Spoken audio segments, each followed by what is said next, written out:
ज्ञान सहायक प्रवक्ता हिंदी विभाग राजकीय स्नातकोत्तर महाविद्यालय जींद। विषय भाषा विज्ञान। उपविषय हिंदी का भाषिक स्वरूप, हिंदी की स्वनिम व्यवस्था। प्रत्येक भाषा की लघुत्तम इकाई को हम स्वन कहते हैं।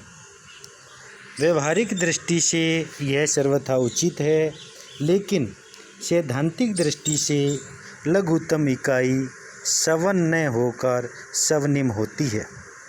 प्राय एक सामान्य व्यक्ति जिन स्वरों अथवा व्यंजनों को वर्ण कहता है, वस्तुतः वह स्वनिम होता है। स्वनिम का अर्थ।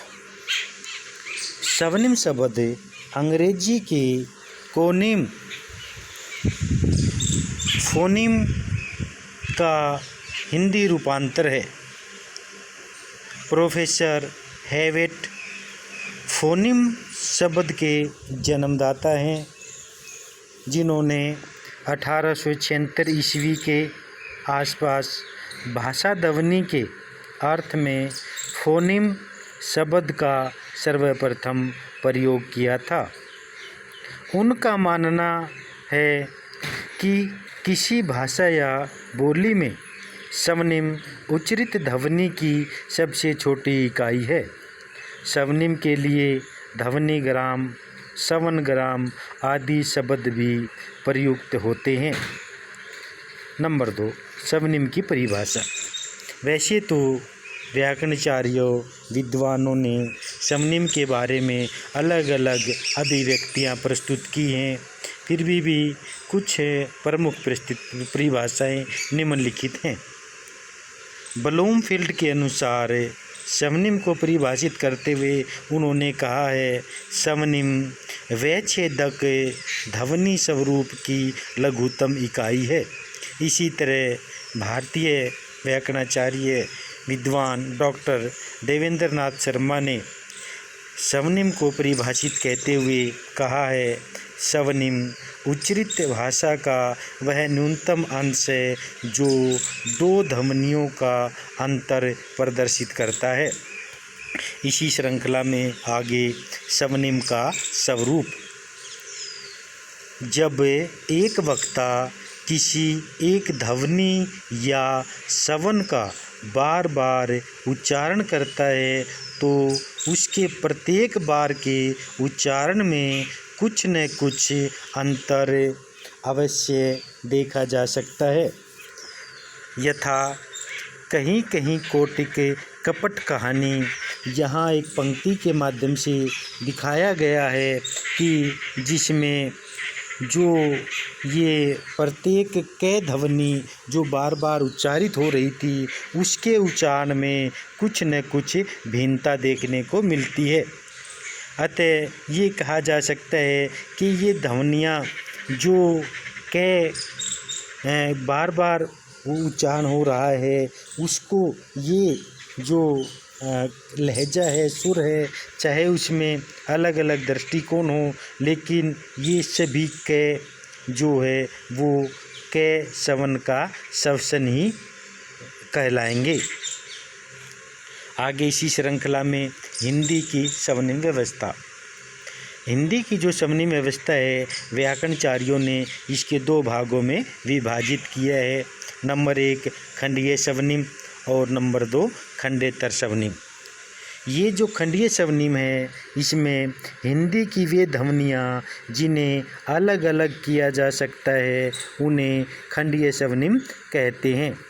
इसे पुनः 2 खंडों में विभाजित किया गया है, स्वर स्वनिम और व्यंजन स्वनिम।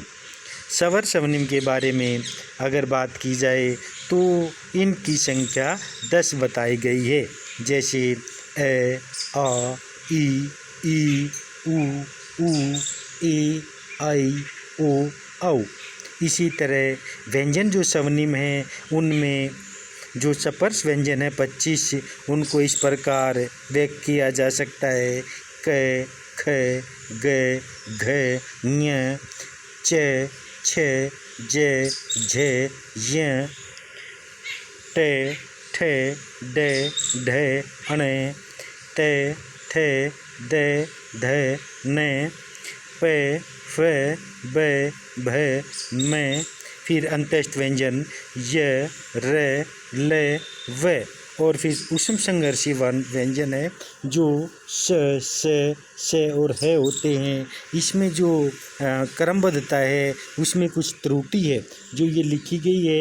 इसके लिखने का जो तरीका होता है क्रमबद्धता है वो पहले सलगम वाला से होता है, से सलगम, फिर षटकोण वाला से होता है, फिर स्लेट वाला या सड़क वाला से होता है और फिर है होता है। तो इसमें जो लिखा गया है तो ये होते हैं। जो इसमें जो षटकोण वाला से है वो इसमें नहीं दिया गया है क्योंकि उसको जो सलगम वाला से है उसका ही से7 माना जाता है, जो आगे बताया जाएगा। इस प्रकार ये जो व्यंजन की जो वर्गीकरण था इसमें 31 व्यंजनों का उल्लेख हुआ है। तो कुल मिलाकर 10 स्वर और 31 जो व्यंजन है, कुल मिलाकर 41 ऐसे जो हमारे पास स्वर और व्यंजन के इनको खंडीय स्वनिम कहा जा सकता है। तो कहीं कहीं इनकी संख्या जो और व्याकरणाचार्य हैं वो 51, 52, 56 तक भी ले जाते हैं। तो इनको जो स्वर और व्यंजन को अलग अलग से वर्णन किया गया था, इनको ऐसे भी समझा जा सकता है। स्वर स्वनिम मूल स्वर 3 होते हैं, ए, ई और उ। मतलब ए, छोटी ई और छोटा उ। इन्हीं का जो दीर्घ रूप होता है, जैसे ए प्लस ए आ, छोटी और छोटी मिलकर बड़ी बन जाते हैं, छोटा ऊ प्लस छोटा ऊ बड़ा ऊ बन जाता है। इसी तरह जो संयुक्त स्वर होते हैं उनमें जैसे पता है कि भाई ए प्लस ई ए बन जाती है और इसी श्रृंखला में ए प्लस ऊ ओ बन जाता है। इसीलिए ए, आई, ओ, औ को संयुक्त स्वर कहा जाता है। व्यंजन स्वनिम की अगर बात की जाए तो सपर्श व्यंजन कैसे में तक, और आगे जब बात आती है अंतस्थ व्यंजन ये रे ले वे, फिर बात आती है उसम व्यंजन, इनको उसम संघर्षी व्यंजन भी कहा जाता है। से और है, से सलगम वाला से, षटकोण वाला से और सड़क वाला से। अब जो ये खंडीय स्वनिम थे इनके संबंध में कुछ उल्लेखनीय तथ्य इस प्रकार हैं जिनको यहाँ पर दर्शाना अति आवश्यक है। तो नंबर 1 पे आता है कि उपर्युक्त जो 10 स्वरों का वर्णन हुआ है वे सभी स्वतंत्र स्वनिम है, क्योंकि ये सभी अर्थभेदक हैं। अर्थात जिसको चाहे वो मूल स्वर हो, दीर्घ स्वर हो या फिर संयुक्त स्वर हो, सब अपने जब जहाँ भी ये प्रयोग होते हैं वो अपना अर्थ प्रदर्शित करते हैं। इसी प्रकार जब व्यंजन स्वनिमों की बात चली और उसमें चैवर्ग की जब बात आई, चैवर्ग का जो पंचम अक्षर है उसको वो स्वनिम स्वतंत्र स्वनिम नहीं माना गया, क्योंकि जिस प्रकार जो उसका उच्चारण स्थान है च, छ, ज, झ, ञ, तो ये न का से7 बोला जाता है। तो आगे इसी श्रृंखला में जब ये षटकोण वाला से जो होता है ये स्वतंत्र स्वनिम न होकर जो सलगम वाला से है उसी का से7 स्वीकार किया गया है। आगे इसी श्रृंखला में जब बात आती है ढ और ढ की, ये दोनों अन्य व्यंजन की तरह अर्थभेदक हैं, जैसे पढ़ना, सड़क आदि। जो ये शब्दों में इनका जो व्यंजन है प्रयोग किया जाता है, अतः इन्हें भी स्वतंत्र स्वनिम माना जाना चाहिए। इसी श्रृंखला में जैसे अंग्रेजी का आ जब ये वर्ण आता है, जैसे कॉलेज, नॉलेज, डॉक्टर, हाफ आदि शब्द बनते हैं, तो व्याकरणाचार्यों का मानना है कि ये भी जो हिंदी के आ जो हमारा स्वर है उसी का से7 है। तो इसी श्रृंखला में जो दूसरा जो पार्ट है, दूसरा जो भाग है, वो है खंडेतर स्वनिम का। अभी तक हमने पढ़ा था खंडीय स्वनिम। खंडेतर स्वनिम की बात की जाए तो हिंदी में खंडीय जो स्वनिम है, वो जो खंडीय स्वनिम के अतिरिक्त 5 खंडेतर स्वनिम भी हैं, जिनमें मात्रा, सुर, बलाघात, संगम और अनुनासिका, जिन्हें इस प्रकार व्यक्त किया जा सकता है। नंबर 1, मात्रा। जब हमने छंद विधान को पढ़ा तो पता चला कि मात्रा 2 प्रकार की होती हैं, लघु और गुरु। जो लघु मात्राएं हैं वो हर स्वर पे लगाई जाती हैं, और जो गुरु की मात्राएं हैं वो दीर्घ स्वर पर लगाई जाती हैं। इसी श्रृंखला में मात्रा को स्वतंत्र स्वनिम माना है। इसको इस प्रकार भी समझा जा सकता है कि व्यंजनों के द्वित्व रूप होने पर उच्चारण का जो समय है वो 2 गुना हो जाता है, जिससे अर्थभेद हो जाता है। जैसे अगर बात की जाए पता और पत्ता, बला और बल्ला आदि, जब इन शब्दों का उच्चारण किया जाता है तो इसमें मात्रा के प्रभाव से इनके उच्चारण में जो है अर्थभेद हो जाता है। इसी श्रृंखला में आगे है नंबर 2 पे जो खंडेतर है, उसमें आता है सुर या सुर लहर। इनको देखिए, सुर या सुर लहर को अनुतान भी कहते हैं। सुरों का आरोह अवरोह क्रम सुर लहर कहलाता है। हिंदी में सुर अथवा सुर लहर के द्वारा अर्थ में अंतर आने के कारण उसे स्वनिम माना जाता है। जैसे अब ये एक वाक्य है, भारत जीत गया।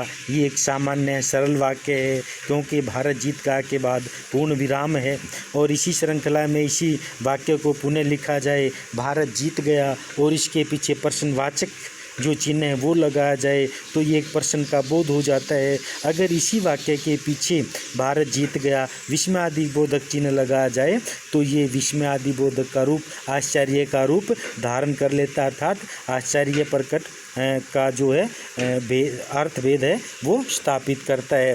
तो ये अनुतान कहा जाता है, सुर कहा जाता है, जिसके कारण जो अर्थभेद है अर्थात सुरों का जो आरोह अवरोह क्रम है उसके कारण भी अर्थ में अंतर आता रहता है।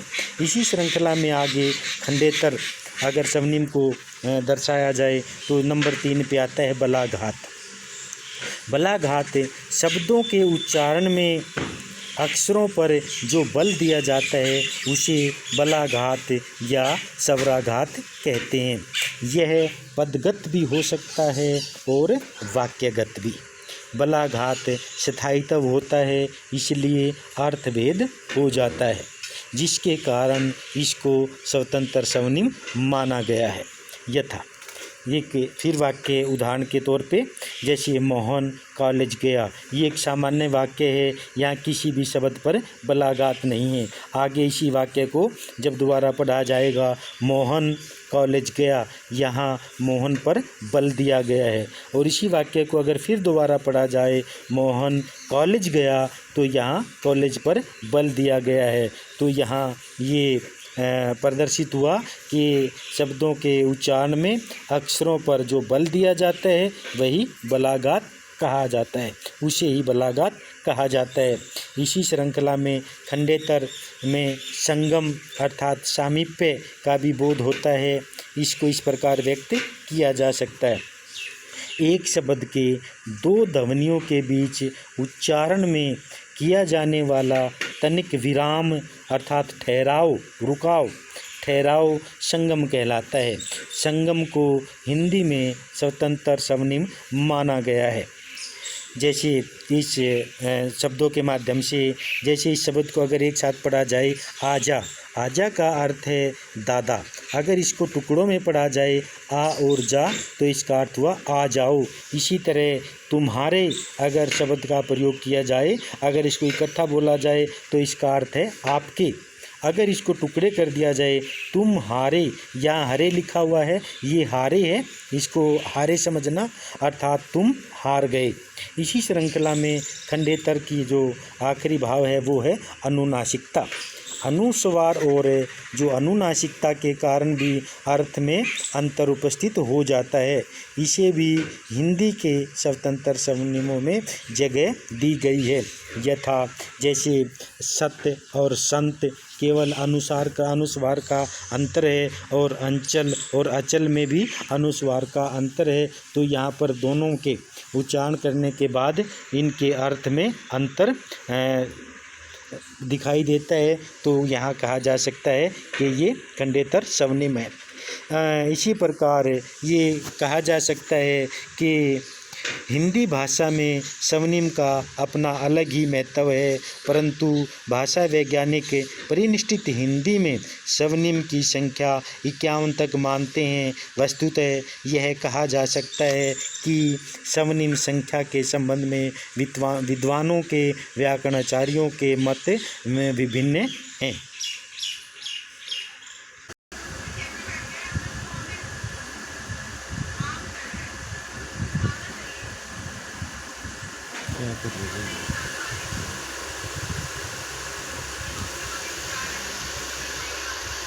मोर में देखना, इसमें देखना था, इसमें इसमें क्लिक करना।